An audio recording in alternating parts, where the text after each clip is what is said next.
Sorry about this. Okay. You probably shot the last one of those birds in Vermont, and then your yellow lab brought it back to you, right? We go back to the zoo. We should require that everyone comes here brings a 12-year-old. All right, let's, there we go. Wrong. Good. I've been a Mac user my whole life and had to switch over to Dell, so I'm gonna blame it on that, but. So I'm gonna ask the committee to, have to restrain ourselves, no questions. We got 20 minutes. I'll do this very quickly, and my testimony on the report will actually be fairly brief. So yeah, I just wanted to orient you very quickly to Audubon Vermont, here in Vermont. So we're part of the National Audubon Society. We see a large reach as far as the work that National Audubon does across the hemisphere. Just a couple of statistics here about the organization at large. Hopefully, many of you are familiar with the organization.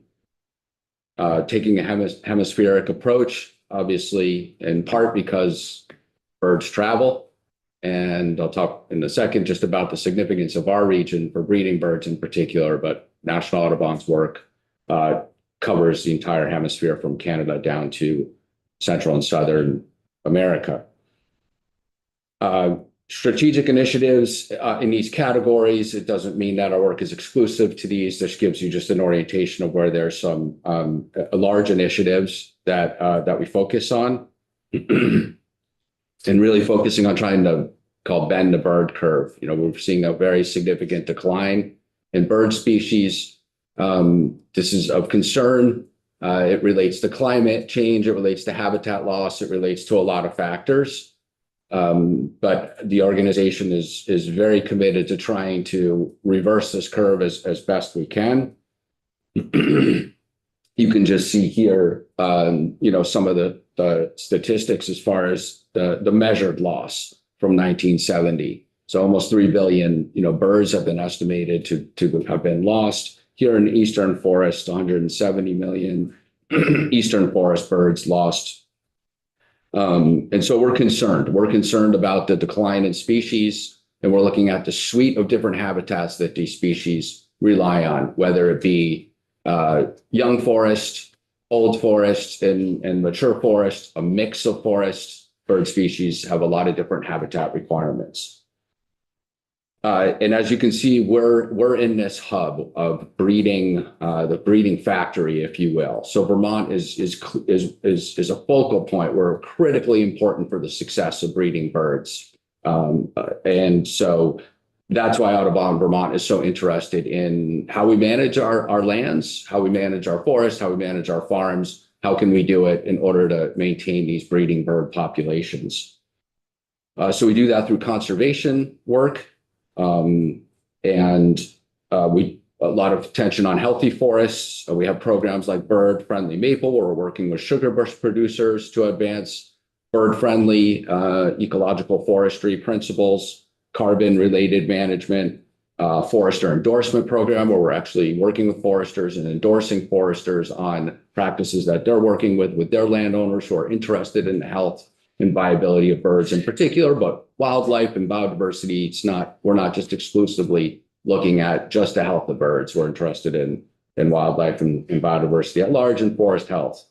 And so if any of these programs are of interest to you, we'd be glad to come back with the program directors that work on these programs. But again, very quickly, we also focus on bird and bee friendly farming and working with, we worked with 42 landowners last year to steward habitat for priority birds like bobolink, eastern meadowlark, and American woodcock on over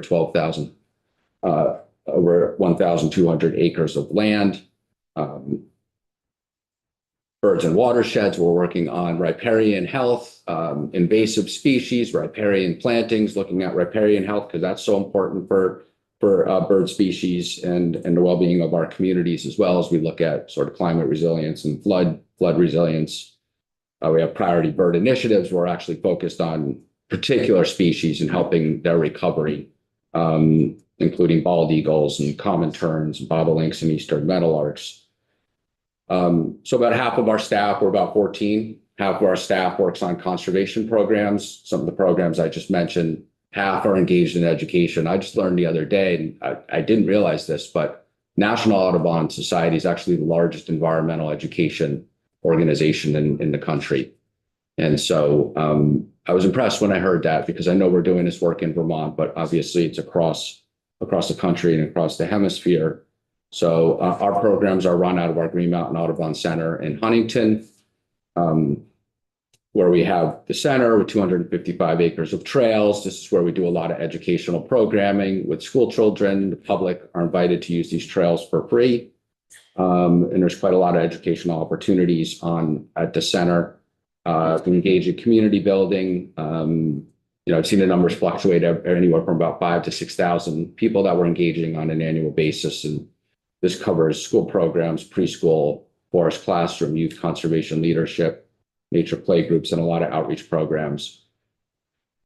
And we're also building the next generation of conservation leaders. So we're part of a project. You may have received a pamphlet for the Serve, Learn, Earn project, and that's a coalition of Audubon, Vermont, and Vermont Youth Conservation Corps and Resource, and Vermont Works for Women, where we're actually engaging in service learning opportunities, working with youth, training them skills on habitat assessments, forestry skills, bird conservation, and working through AmeriCorps program with that. And then we focus on habitat conservation, both with landowners and at our site. So we're doing demonstration for bird-friendly land management on site. And we just actually did an acre and a half of some thinning work on our property with the Vermont Youth Conservation Corps. And so we're looking at sort of the applied aspects of our work on our land as well. And then finally, we engage in policy. So there's conservation education and policy. And as I mentioned, I'll be here interested in helping as I can. We'll have a new policy manager on hand to help. And we'll be interested in the issues that you're working on, whether it be forestry, agricultural issues, implementation of the Pollinator Protection Act, rodenticides, land use issues that affect the viability of our habitat and forests, like the land use reform efforts, the 30 by 30 planning initiative. So all of these are of interest, and please use us as a resource. So that was just a quick background. And so I can pivot to the report. Great.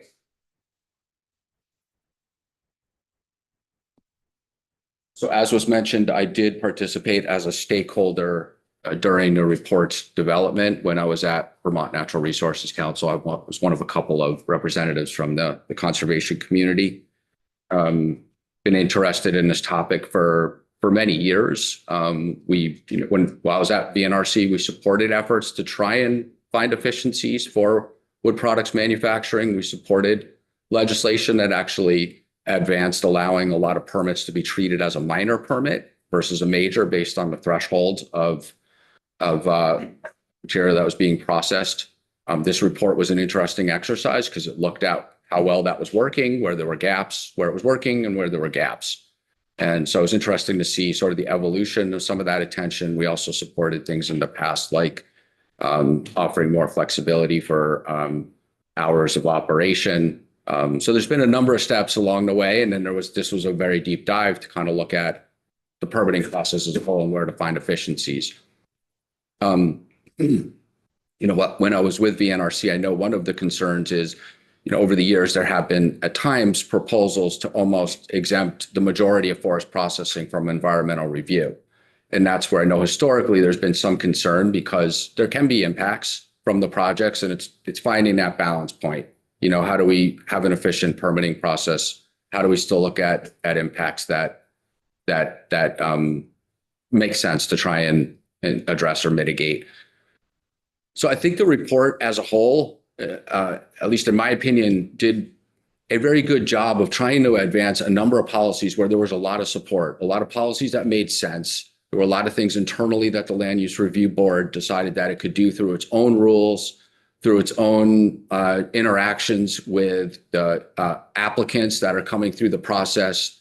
I'm sure you've already learned, there's a lot that they're doing in regards to the fact sheet and front end information. They're going to be looking at revising a number of their rules to address issues. And then there's a couple of legislative proposals that are in the memo from the Land Use Review Board that will drive more consistency and predictability as far as forestry being exempt as an activity under 2,500 feet, trying to make sure that, log landings and concentration yards are not that they are exempt, which was historically how it was covered. So those policies, now here wearing my Audubon hat, and because of what I wanted to orient you to is we are engaged in this work. We're doing forestry work ourselves. We're working with landowners to promote bird-friendly and ecologically sustainable forestry. We're well aware of the importance of the forest products industry and having viable opportunities for landowners to manage their forest, keep their forest as forest, which is vitally important. And for us to try and do this in the best way possible in Vermont. So I come at it from a perspective of working now at an organization that is part of this work and wants to see us succeed in finding the right balance point on these policies. So we support the report. We support the legislative items that I believe are in front of you, the two that were drafted by the Land Use Review Board. Reviewed the language. I think it makes sense to me. I didn't really notice where there are red flags or questions at this point, but I'll continue to analyze it. I haven't had time to review all the testimony that you've had, but did see enough to maybe notice that maybe there's been a request. There's a Stony Brook, I think, question as far as whether, okay, yeah, I see nods. And I remember we were talking about this in the stakeholder group, and Stony Brook is confusing. It's confusing as far as how it works and how it's been applied. So I think it's really important to hear from the Land Use Review Board, because as I understand it, the recommendation was yes, to utilize Stony Brook. It can be of assistance to applicants, and especially for applicants that have forest products processing facilities. And it makes sense to try and apply it. But the question was, do you do it in a blanket form, which would actually require a lot more steps in the permitting process for everybody? Or do you try and isolate it to the kinds of projects where it would make sense, and then have the Land Use Review Board and district coordinators and people working with the applicants on the front end? And as I recall, the conversation was, let's make sure that the applicants know at the front end and that the district coordinators are helping them right out of the gate, but that the Land Use Review Board's preference was not to make it automatic, because that would mean that all applicants are then going through a Stony Brook application, and that may make it actually much more onerous permitting process versus trying to identify. And I believe the Land Use Review Board wanted to kind of look at modifying one of their rules in order to find some more ways to advance Stony Brook for these processors. And so that's my understanding. I'm not here with a hard position on this. I think other than I think you really need to hear from the Land Use Review Board and the other stakeholders as far as I think how to get Stony Brook right, but that was my recollection of the conversation. It would be helpful to me if there are other legislative items that you're looking at, and I can try and offer an opinion. But I focus mostly on what was in the memo that relate to the legislative changes. I think that's been our focus as well. And interesting to hear you suggest that Stony Brook, which is just a word, we're still trying to understand what the implications are, that might entail more work on the applicant's part in some cases where we wouldn't want that. I mean, the whole intent here is to streamline and make things easier for applicants at, not at the risk of causing harm somewhere else. So yeah, from what I recall, there was broad agreement that Stony Brook makes sense. It's just a question of how to apply it, how to make applicants aware of it, how to have the technical assistance to do the review to understand what land would be covered under Stony Brook. The board did come in and give us a high level overview of the work and of the report, and they're coming back in tomorrow at our request to dig into this a little bit more. So that's helpful to hear your take on it. Yeah, I mean, in general, I think that, I know after reading the report that I felt like the report did a really good job. And so I think, trying to implement what's in the report makes a lot of sense. And if you're, going to add on policies, then, yeah, I'll continue to look at them and try and understand them as best as possible. Anybody have any questions? Go ahead, Tim. Jamie, we talk a lot about IPM and this committee with legislation like on rodenticides or neonics.